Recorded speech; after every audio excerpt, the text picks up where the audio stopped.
Pangutana. Pangutana po. Sunod pangutana. Sir, you are under cross-examination.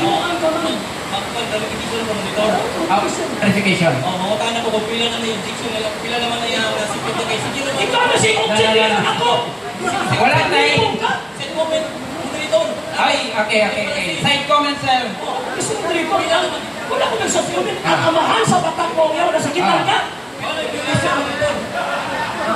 Kung ang iyang objections, likayan ko na ang side comment. Ang side comment is not directed towards a person.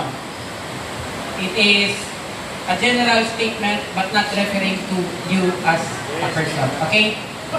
However, Next question. Ayaw sa... Sabi mo ka na ginagulaban.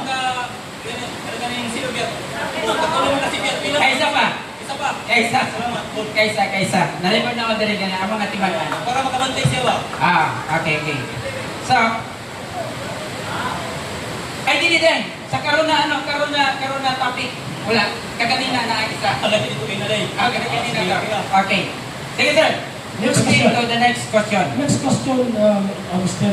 Tawagin Rosales. Iwanin mo, masanay palahubog, na ay tawagin ng mga dautan, dili na iyan ni Panginoon sa Kristo. Asa may mas dakong tao inyong sadlan? Si Judas ba? Iscariote o katong mga kriminal? Okay, ang tubag, silang duha. Sila nagsupak sa naglaot, susubok sa Diyos. Nga diin, gikinahanglan ang iglesia, nagitukon ni Kristo puti.